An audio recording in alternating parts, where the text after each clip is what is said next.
Mollusks, coelom, they're coelomate animals. They have coelom. And then mesenteries, it means you remember we talked about mesenteries, it surrounds the coelom. That's what pretty much mesenteries means. Okay, they are surrounding the coelom. They are protostome animals, spiral cleavage. These are all the information from beginning of semester you already know. They have two organ system, gas exchange through body surface and gills or lungs. So these are a very diverse group of animals. This is the second largest animal in animal kingdom. The second largest one. It means different number of species. In this phylum, it's more than any other phylum we studied so far. The different number of species, except arthropods. Arthropods in the next exam, right? Arthropods is number one, as far as different number of species goes. Okay, these guys are second. Okay, so gas exchange through body surface and gills. Open circulatory system. Okay, unlike annelids. Unlike annelids, they have open circulatory system. However, there is one class, cephalopoda. Cephalo, it means head. Cephalopoda have closed circulatory system. Just because of circulatory system, they are not going to take cephalopoda and put them in annelids. Am I making some sense? The similarities of cephalopoda is more, based on DNA and structure, is more toward mollusks than annelids. Am I making some sense, everybody? I hope we are all together. So, anyhow, cephalopods are the largest invertebrate on planet Earth. Invertebrates. Invertebrates, it means they do not have vertebrae. Okay, the largest vertebrate on planet Earth, trivial type of questions, or what do you guys think? On entire planet Earth. I didn't say in the land. In the land is different than in the water, but on entire planet Earth, what do you think? It's the whale. Whales. Whales are the largest animal on planet Earth.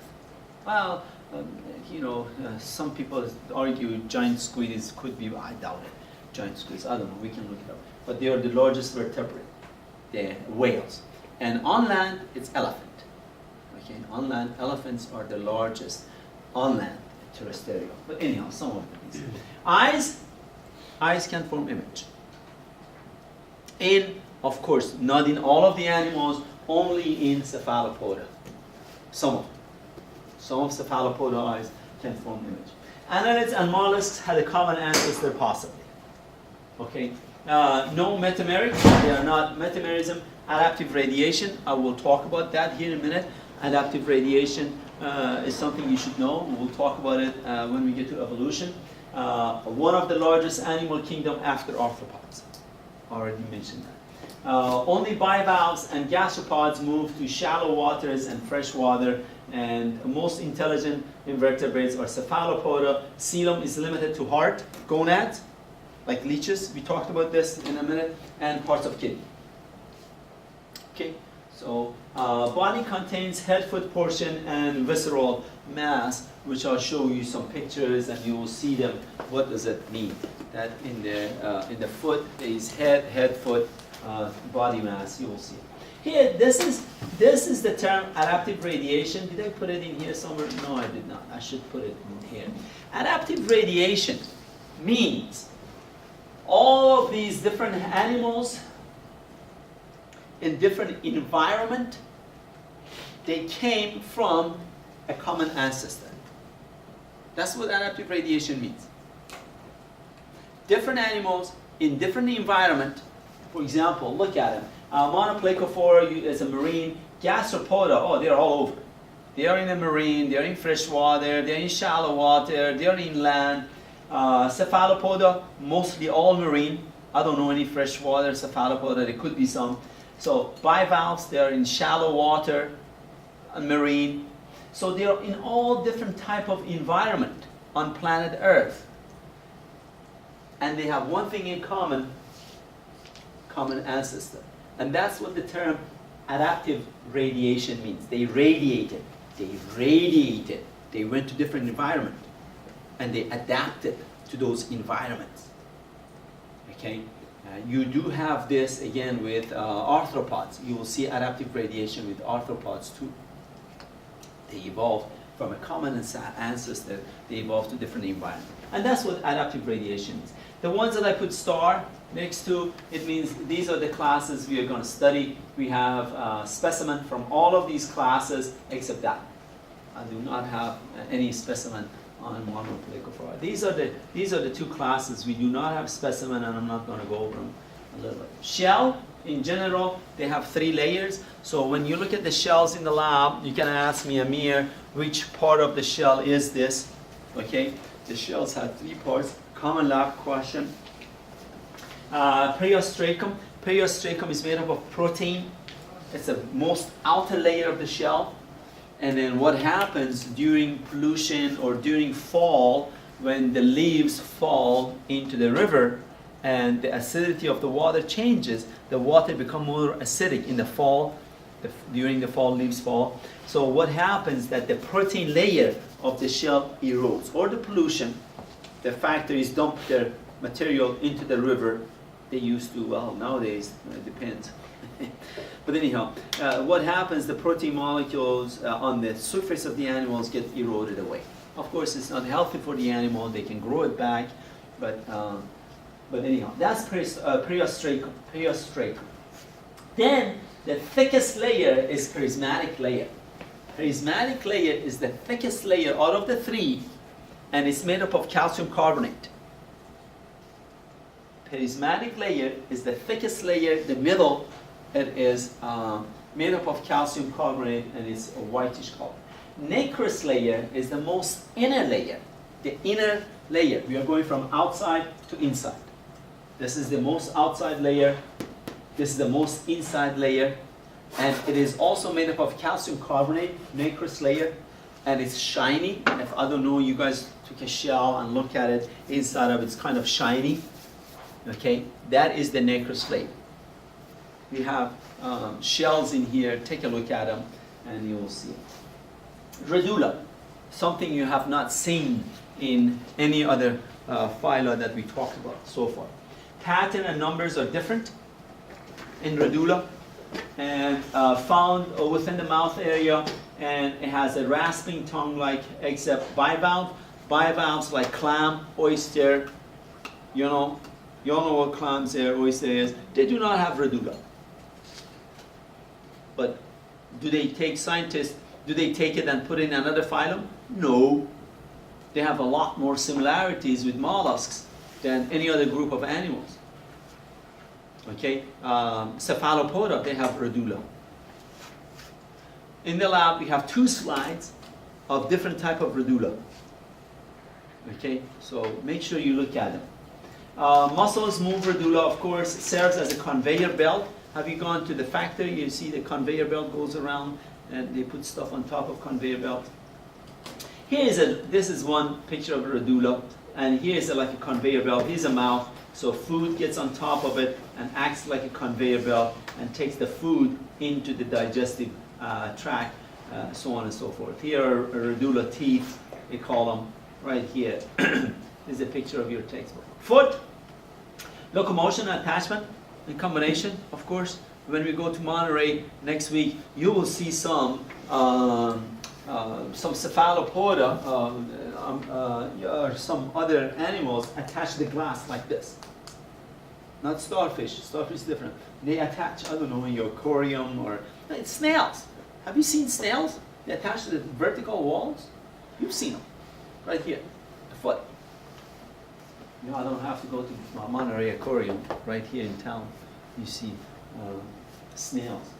Hatchet foot, or in bivalve, they call it hatchet foot. Siphons is a structure that takes in, we have external siphon and internal siphon. Take the water in and out through external, secretes mucus. The foot secretes mucus and is used for adhesion, attachment, of course, and like in case of snail, you make a slime track for easier movement of the animal. Sometimes, I don't know what is the problem, I get stuck. Visceral portion of the body, mantle and mantle cavity. Okay, so those are the I need to elaborate, we need to talk about it. You will see a few functions of mantle in here. That is important that you know what is mantle and mantle cavity. Mantle is a sheet of skin, secretes the shell. You see it on the video, and they will talk about it. So mantle is the one that makes the shell. Mantle cavity houses respiratory organs. Mantle itself acts as a gas exchanger, and I will talk about that. I'll show you some pictures. We'll talk about it. Production from digestive, excretory, reproductive system emptied into mantle cavity. You will see countercurrent mechanism. Where else during semester you saw that term, countercurrent? A kidney. Very good. You saw the countercurrent multiplier. You saw it in the kidney. Elizabeth, is that right? You saw that earlier. Cephalopod use head and mantle cavity to create a jet propulsion, and that's how they move. Some internal structures, heart, blood vessels, blood sinuses. What does that blood sinuses means? What does that mean? Blood sinuses means what? Open circulatory system. Very good. Blood sinuses, it means open circulatory system. Okay. Other animals that have closed circulatory system, they have capillaries. You remember that. Cephalopod has heart, blood vessels, and guess what? Cephalopoda have what? Capillaries. Whoever wrote these notes did a good job. I don't mention any names. Remember that? We talked about this. Cephalopoda is an exception. They have closed circulatory system, right? It means they have capillaries. A pair of kidneys, of course, metanephridia, nephrostome, coelomic area. Ducts of kidney may also serve as a discharge of egg and sperm. You saw that. Nervous system has neurosecretory cells, advanced sense organs. What would be an advanced sense organ? You remember in annelids, I said they do not have advanced sense organs, but these guys have advanced sense organs. We have 5 of them. We have 5 advanced sense organs. These guys have only 1, and what would that be? The eye. The eye is an advanced sense organ. Of course, not all of the species have them in this phylum. Not all of them have them. Cephalopoda. Okay? To give me a hard time. Life cycle and reproduction, dioecious and some hermaphrodite. You all know what hermaphrodite means, right? It means monoecious. In college, do you call your friends, you're hermaphrodite? No? Yeah. And during my time, my friends called me up, and they knew I'm going to beat them up, give them fat lips. Let's do it again. Anyhow, trochophore larva. We do not have trochophore larvae in here. Direct metamorphosis. In many gastropods and bivalves, a uniquely molluscan intermediate larval stage called the villagier, and we do have a slide of villagier larva, is hatched with beginning of a foot, shell, and mantle. Okay, so if you look at, we have 2 larval stages as far as the microscopic slides goes. We have 2 larval stages. One of them is glucidium, and it will come up, and the other one is veligia. You should be able to tell them apart. Veligia look like a clam, a miniature clam, a microscopic clam. Put it this way. Veligia is a microscopic clam, but you will see that the glucidium is not. It has pointing teeth, and I will talk about glucidium. It attaches to the gills of fish and suck blood. Okay, but not veligia larva. Compare. Some cephalopods and bivalves have no free swimming larva. Here is a picture of a trochophore larva, which we do not have a picture of it. These are ciliae in the middle of the animal, the larva. And then here is the your villager stage. Of course, this is a real one, has not been stained, but the one we have in the lab, does not look like this, but you cannot miss it. You cannot miss a villager stage. Here is, guys, you remember I showed you, it's all good we are doing this in the same day. You remember I showed you a general picture of annelids? There are segments, intestine runs through. There is no general diagram of mollusks, because they all have different shape. They're all, how can you say an octopus is similar to a clam or a snail? It's ridiculous. Am I making some sense?